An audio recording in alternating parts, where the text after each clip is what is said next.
Assalamualaikum warahmatullahi wabarakatuh sa lahat ng aking mga kapatid sa pananampalatayang Islam at magandang gabi rin po sa lahat ng ating manonood, Muslim man o hindi. Ngayon po ay pang 25 araw at welcome sa ating araw-araw na pagbabasa ng banal na Quran sa wikang Filipino. I-click nyo lamang po ang profile ko para sa mga naunang part ng ating pagbabasa. Hinihikayat ko po kayo makabasa at magnilay kasama ko sa mga salita ni Allah na gabay para sa katauhan. Itutuloy po natin ito ngayon sa Surah Al-Imran pa rin o ang pamilya ni Imran, verse 186. A'udhu minasyaitanirrajim. Bismillahirrahmanirrahim. Tunay na kayo ay susubukin sa inyong mga kayamanan at mga sarili. Tiyak na kayo ay makaririnig mula sa mga binigyan ng kasulatan na nauna sa inyo at mula sa mga nagtambal kay Allah ng maraming pangiinsulto. Kung kayo ay magtitiis at matatakot kay Allah, ay tunay na ito ay isang bagay na dapat pagsikapan. Si Allah ay nakipagkasunduan sa mga binigyan ng kasulatan. Marapat na ihayag ninyo ito sa mga tao at huwag ninyo itong sarilinin. Ngunit ito ay itinapon nila sa kanilang mga likuran at ipinagpalit ito sa maliit na halaga. Napakasama ng kanilang binipili. Huwag na huwag mong akalain na yaong mga nagbubunyi sa kanilang ginawa at nagmamahal na mapuri sa mga bagay na hindi nila ginawa.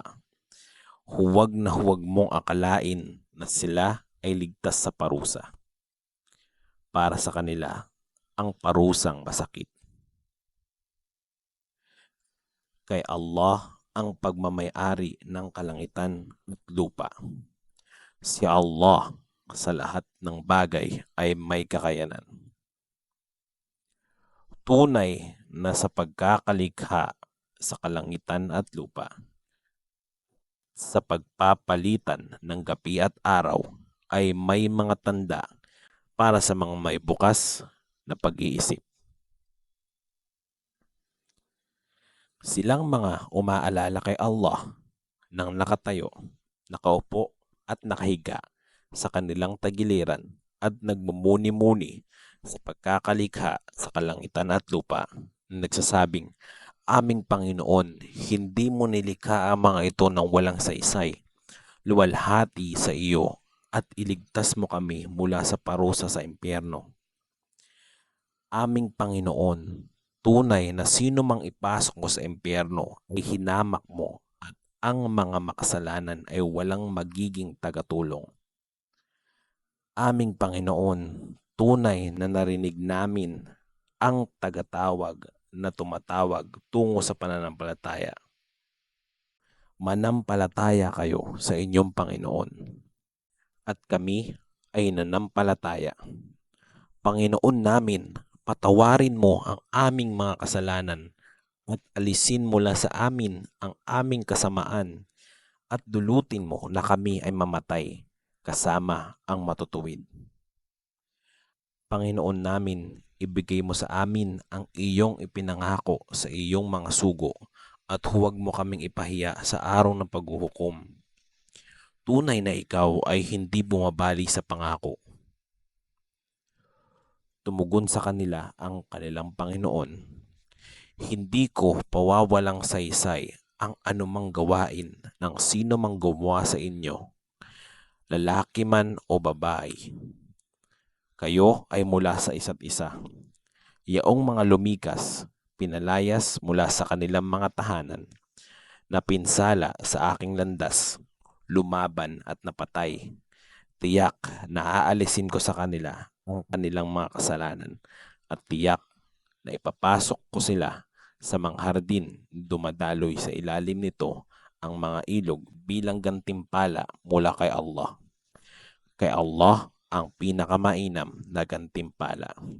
Huwag na huwag kang magpapalinlang sa marangyang pamumuhay ng mga hindi nananampalataya sa lupa. Panustos na kaunti at pagkatapos nito, ang kanilang tirahan ay ang impyerno at napakasamang hantungan nito. Ngunit yaong mga may takot sa kanilang Panginoon ay para sa kanila ang mga hardin na dumadaloy sa ilalim nito ang mga ilog. Mananahan sila rito habang panahon. Pagsalubong na mula kay Allah, anumang taglay ni Allah ay mas mainam para sa matutuwid. Tunay na kabilang sa angkan ng kasulatan ay yaong mga nananampalataya kay Allah at sa ipinahayag sa inyo at sa ipinahayag sa kanila na mga tumatalima kay Allah. Hindi nila ipinagpapalit ang mga talata ni Allah sa maliit na halaga. Sila yaong magkakamit ng gantimpala nila mula sa kanilang Panginoon. Tunay na si Allah ay mabilis sa pagtutuos. O mga nananampalataya, magtiis at magpunyagi. Manatiling nakamatyag sa kalaban at katakutan si Allah upang kayo nawa ay magtagumpay. Hanggang dito na lamang po muna. Inshallah bukas po natin pagpapatuloy ang karugtong nito. Maraming salamat po sa pakikibasa at pakikinig. Gantimpalaan mo tayo ni Allah. Assalamualaikum warahmatullahi wabarakatuh.